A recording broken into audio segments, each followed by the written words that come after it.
How to create a digital information product that sells itself.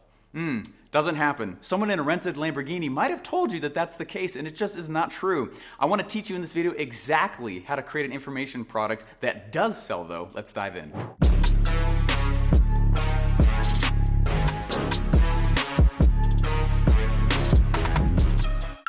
All right, I'm gonna cut right to the chase here. You typed in how to create a digital information product that sells itself. And I hate to be the bearer of bad news, but I am excited to spare you years of pain. Nothing sells itself. That is the biggest fallacy on this planet. How to create a digital information product that sells itself? Nothing sells itself. I don't care who has told you that, hey, just get the product in front of somebody, it'll sell itself. That person got straight A's in school and has never run a business. That is dumb, bad, poor person, broke-minded advice, okay? Even Steve Jobs with the new iPod had to stand up and still say, 1,000 songs in your pocket, and create a launch event, and all these people coming around. Nothing sells itself. So while you did type in what you did, I think what you're really asking is, how do you sell? Or, Steve, how do I avoid what happened to my last product? Now that I can relate with. I went through 34 product tries over 5 years, and I want you to know that really the major commonality between the 5 is that I kept trying to figure out, and this is step number 1 of the 3, I kept trying to answer, what should I sell? Instead of, who should I sell? I don't know why it took me so many tries to realize I was asking the wrong question, but I was. Okay, stop asking what should you sell and how does it sell?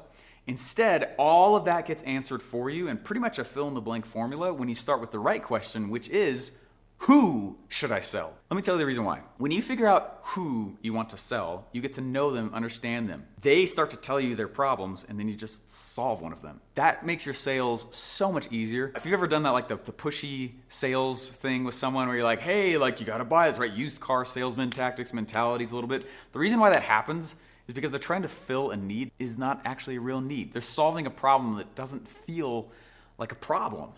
And because of that, you kind of have to convince, right? If you're done selling somebody and you've convinced them to buy, right? That's why that happens. That's the dirtiness. And that's because you started with the product. This is my product idea. Instead of who should I sell? What's the problem? Now let me just solve one of them. It's much, much easier. All right, so first of all, you're gonna start with who should I sell? Let's go to number 2 though. We need to, like I said before, focus on problems.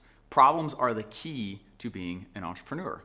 Okay, and I just said something that I need you to take a step back. If you don't have a piece of paper also, I strongly recommend this. One of the reasons why you're typing in and trying to figure this game out is because you haven't learned that there's 2 roles you have to learn for the internet game. I remember along those first 34 tries, I was building products and launching, building products and launching. I was building products and launching, but I was spending so much time building products and hardly any time launching. And I took a stab at just like, oh my gosh, let's look at how am I actually putting these products out on the internet? It was really kind of embarrassing and a slap across the face for me to look around and realize, right, how do I create a digital information product that sells itself? That was a question I typed in. That was a question I was trying to pursue. And I spent so much time building the product.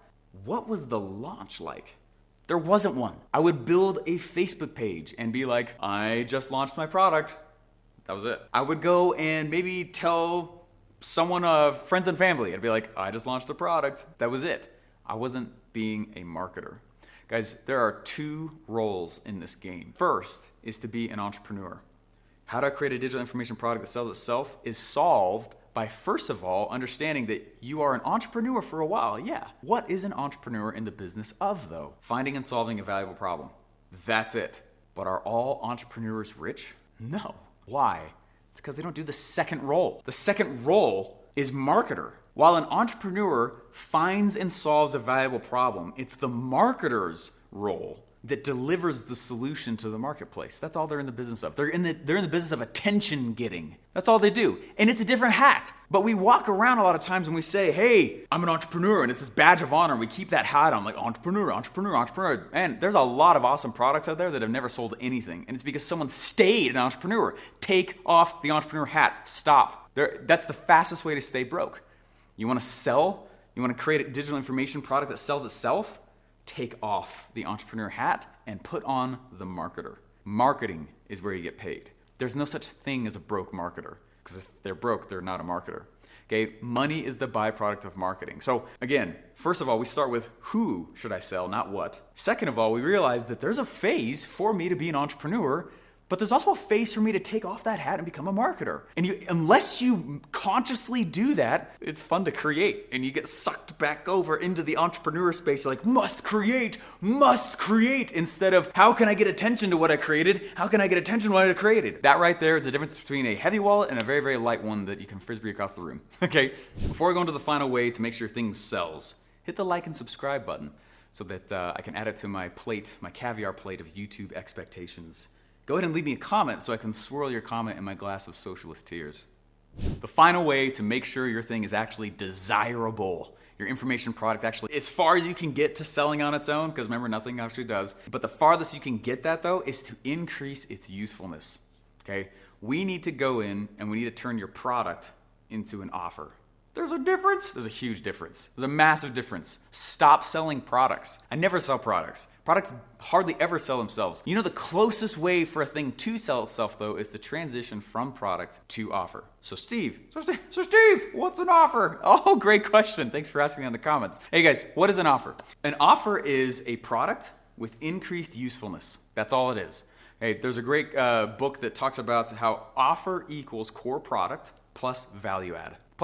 So if you have a product and you're like, how do I make this thing as desirable as possible? We increase its value, we increase its usefulness, and that right there is the transition from product to offer. So for example, these are some things we'll go do. We will add in a lose-win guarantee where we say, hey, we'll give you 110% of your money back if it doesn't work for you in the first 30 days. Oh my gosh, 10% more than they paid? Yeah. What does that do? The confidence of the buyer is so high and the confidence in you is so high, pretty much all their objections fall away and your sales explode.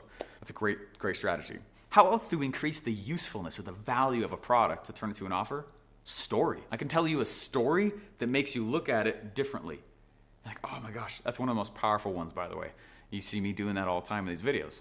Watch more of them, you'll see what I'm talking about. Listen to the stories I'm telling, it boosts the value and the usefulness. How else do we increase usefulness? One of my favorite methods for increasing usefulness comes from what I call a follow-up problem. Now let's say I hand you an iPhone for the first time. I hand you this iPhone. Remember the first time you ever held an iPhone? What were some of the questions you had? How do I make a call, right? Remember the first time you held an iPhone? You're like, thanks, Steve Jobs. But like, how do I even text? And what does he say? Oh my gosh, don't worry about it. We got this cool thing called the Genius Bar. It's going to teach you exactly how to handle this thing, right? Cool, Steve Jobs, but this means I have to buy new headphones? Don't worry about it. I'm going to include headphones in the box. This is pretty cool, but oh my gosh, it dies. Don't worry about it. I'm going to include the charger in the box. All we do, you have to understand that when you are handing a product to a consumer, you're not just handing them a solution. You're actually giving them some problems they didn't have before they bought it. That's cool. For example, this water bottle. If I hand you this water bottle, you're like, how much water does it hold? Don't worry about it. We're going to include the stuff on the side. When should I drink from it? Don't worry about it. I'm going to include a guide teaching you when to drink water and when's the best time for you. Because there are, right? Oh man, is water the only thing I'm gonna have in there? Don't worry about it. I'm gonna put in bonuses, man, right? It's one of the easiest ways for you to increase the value of any product and turn it from a product into an offer. Now you're not just selling a product, you're selling a product that comes with certain things if they buy from you today. That's one of the fastest ways to increase the value of what you sell, and it's the closest you can get to making something sell itself. You still have to, but it's the closest you can get. I got a free gift for you. If you're liking these strategies, I got a 5-day little mini series. It's a mini course. It's totally free. Go to ofasignup.com, and what you're gonna learn is some of these skill sets, very small ones, but make this whole internet and information digital project game way, way easier. Go to ofasignup.com, get it for free.